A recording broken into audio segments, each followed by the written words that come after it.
236 রানের জবাবে ব্যাট করতে নেমে একটা প্লেয়ার কিভাবে 17 বলে 18 রানের ইনিংস খেলতে পারে, সে কিনা আবার দলটির অধিনায়ক, এবং তাকে নিতে আইপিএলে দিতে হয়েছে 27 কোটি রুপি। হ্যাঁ দর্শক, তাই তো রীতিমতো হতাশ লখনৌ সুপার জায়ান্টের মালিক সঞ্জীব গোয়েঙ্কা, কেননা তিনি যেন নিজের পায়ে নিজের কোড়াল মেরেছেন 27 কোটি রুপি দিয়ে। এবারের আইপিএলে রীতিমতো ব্যর্থ ঋষভ পান্ট আজকের ম্যাচেও সুবিধা করতে পারেননি তিনি। প্রথমে ব্যাট করতে নেমে পাঞ্জাব কিংস নির্ধারিত 20 ওভার শেষে 5 উইকেট হারিয়ে 236 রানের টার্গেট দাঁড় করা। দলের হয়ে সর্বোচ্চ পাপসিপ্রাল সিং, তিনি খেলেন 48 বলে 91 রানের ইনিংস। শ্রেয়াস আইয়ার 25 বলে খেলেন 45 রানের ইনিংস। জবাবে ব্যাট করতে নেমে শুরু থেকে উইকেট হারাতে থাকে লখনৌ সুপার জায়ান্টস।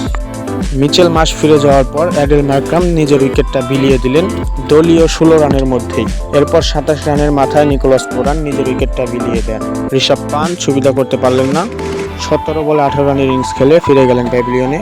এরপর ডেভিড মালার যখন আউট হন, তখন মাত্র 73 রানে 5 উইকেট হারিয়ে ফেলে লখনৌ সুপার জায়ান্টস। 237 রানের জবাবে ব্যাট করতে নেমে একটা দল যখন 73 রানে 5 উইকেট হারিয়ে ফেলে, তখন আর ম্যাচের কি বা বাকি থাকে। তবে শেষ পর্যন্ত জয়ের আশা টিকিয়ে রেখেছিলেন আব্দুল সামাদ, আয়ুষ বাঁধনি, তবে সেটা জয়ের জন্য যথেষ্ট ছিল না। 24 বলে 45 রান করেন আব্দুল সামাদ এবং 40 বলে 74 রান করেন আয়ুষ বাঁধনি। তাতে লখনৌ সুপার জায়ান্ট নির্ধারিত 20 ওভার শেষে 7 উইকেট হারিয়ে 199 রানের মধ্যে আটকে যায় এবং পাঞ্জাব কিংস 37 রানের বড় জয় তুলে নেয়।